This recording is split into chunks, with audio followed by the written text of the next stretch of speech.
Olá pessoal, hoje o nosso tema é transferência de calor.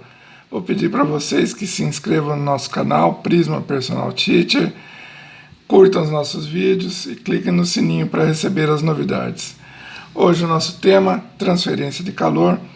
Então nós temos três processos que ocorrem a transferência de calor. A condução, ela ocorre quando a transferência ela é feita de molécula a molécula. Os átomos em vibração, já que o grau de agitação das moléculas define a temperatura de um corpo, esse grau de agitação das moléculas faz com que os átomos se agitem, entrem em vibração e acabem se chocando com os átomos adjacentes. E com isso vai ocorrendo a transferência de calor.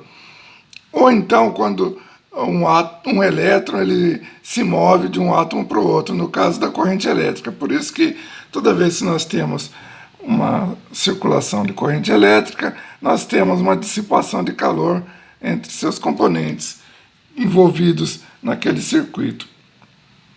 Então, um exemplo aqui de condução, por exemplo, quando nós aquecemos uma extremidade de uma barra de metal, nós acendemos uma chama em próxima a uma das extremidades e esse calor é transferido até a outra extremidade da barra até que se atinja o equilíbrio térmico entre elas, porque o calor vai sendo transferido de molécula a molécula até atingir toda a barra.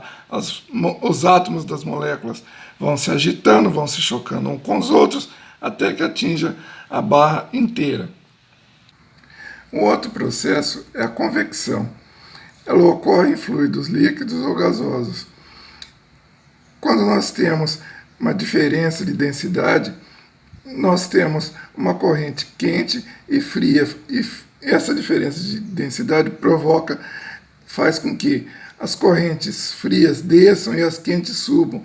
Por que isso? Porque os fluidos de menor temperatura, eles possui a maior concentração de suas moléculas. Isso faz com que ele tenha maior densidade e a força-peso puxe eles para baixo. As correntes quentes faz com que as moléculas se dispersem mais, eles fiquem menos densos, com isso o fluido acaba subindo.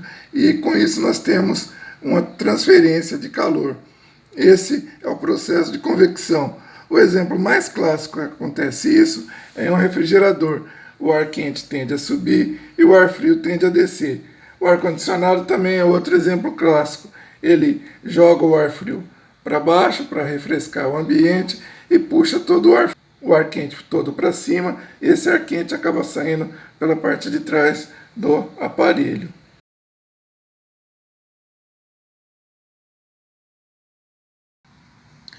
O terceiro processo é a irradiação. Ela não necessita de material físico para acontecer, ela pode ocorrer no vácuo, ela ocorre no vácuo. A propagação de calor ocorre na transmissão de ondas eletromagnéticas. Por exemplo, o calor do Sol ele se dá pela irradiação dessas ondas eletromagnéticas. Portanto, no vácuo nós temos propagação de ondas eletromagnéticas e a irradiação pode acontecer tanto no meio físico quanto no ambiente que apenas tenha vácuo. Nós temos um exemplo clássico da garrafa térmica, que ela é um dispositivo chamado vaso de Dewar. Ele possui paredes duplas, com vácuo entre elas, para evitar a condução e a convecção, já que existe vácuo entre essas duas paredes, então a convecção e a condução dependem do meio físico para acontecer. E por dentro, ela é espelhada para evitar a radiação, porque aí os raios de luz se refletem internamente e evitam que se irradiem para fora. Por isso que a garrafa térmica consegue conservar a temperatura do líquido que esteja ali dentro dela. Ela evita, através do vácuo, a condução e a convecção e também, através dos espelhos, evita a irradiação.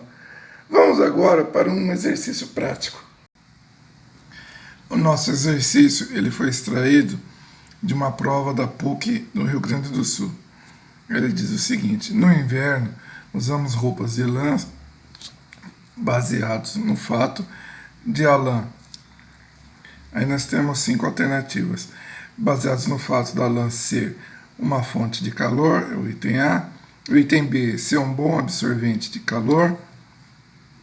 O item C, ser um bom condutor de calor. Item D, impedir que o calor do corpo se propague para o meio exterior. E o item E, nenhuma das alternativas. Então a resposta é o seguinte: as roupas de lã elas evitam a perda de calor do corpo para o meio externo. Por quê?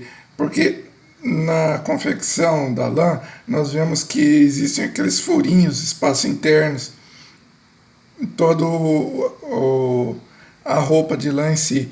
E esses espaços internos eles são preenchidos por ar. E essa combinação de lã com ar nesses espaços vazios acaba se tornando um bom isolante térmico. Então, ela acaba evitando que perdemos calor para o meio, do corpo para o meio externo. Então, a resposta é a letra D, impedir que o calor do corpo se propague para o meio exterior. Então, eu vou pedir mais uma vez para vocês que se inscrevam no nosso canal, Prisma Personal Teacher, ajuda o nosso canal a crescer no YouTube. Curtam os nossos vídeos e clicam no sininho para receber as novidades. Muito obrigado e até um próximo vídeo.